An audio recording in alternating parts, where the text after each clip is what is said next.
Of course, let me first thank everyone because I tend to forget to thank most important people. Of course, this conference was possible, and I'll answer the last question made by gentlemen, what do we do after this? I mean, this conference was made possible because of, let's say, help from our university, our department, but also various centers from University of Warwick.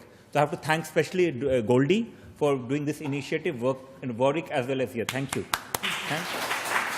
Now, and of course, and thank the numerous volunteers here, including Greg, Ashish, and others. But let me tell you, I have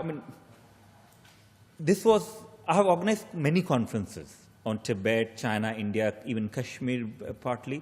But this was the most difficult conference for me to organize. And one factor, I'll not go into many factors, right? Usual thing is that why invite this, why not invite that? Why invite only one-sided people? Why not invite, let's say, pro-India people? Or why so much focus on critiquing India but not critiquing Pakistan? And these are part and parcel of any conferences. We are not here to provide a universal perspective on any issue.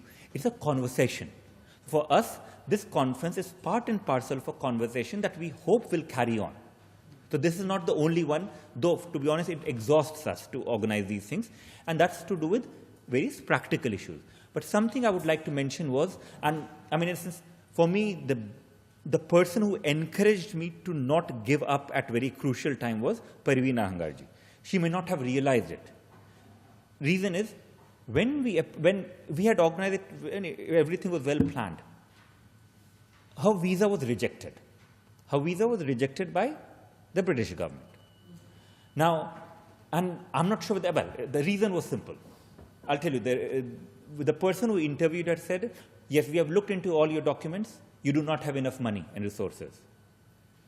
Yes, you say you'll go to UK for a conference, and the conference organizers have confirmed that they have invited you, and they'll pay, well, they'll cover every cost, but we fear you do not have enough money, you do not have resources, and you may claim asylum. Now, Parveena ji, who has struggled for justice against Indian state for 24 years, so the visa officer there in Delhi makes a judgment just by looking at her bank account or having no bank account, that she is not rich and therefore doesn't deserve to come to the UK. That was the rejection for her, that was the reason for rejection of her visa. Thankfully, Foreign Office did help in the end, and a couple of MPs, their involvement, not fully, but some involvement did help, because one of the things I had to do was say, look, we'll have a public campaign to say that human rights campaigners, if they do not have money, should not expect to be invited to the UK or should not expect to get visa to the UK. But of course, human rights violators with money are always invited here. Now, why do I say this? Because this is a struggle. This is a struggle. There is an India struggle, forget that. I mean, I'm sure people who work in British High Commission, we don't know who are involved in these things. But Parveena ji has faced that kind of struggle, and this is only 0.0001% of what she faces at everyday level. And I at one time said, why was I mad into trying to organize this?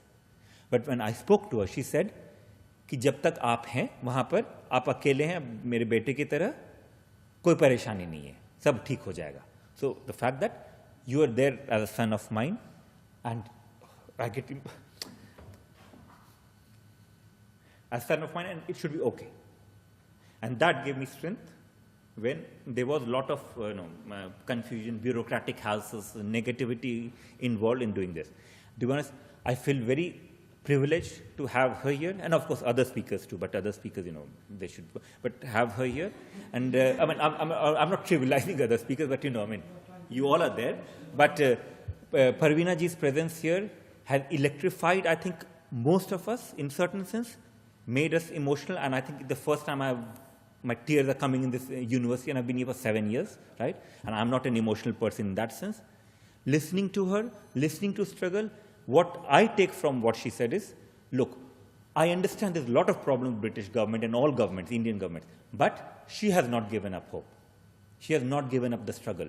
And our role, as in whatever capacity, is to remind our governments, even when we don't like the government, remind our government, remind other governments that we will not give up.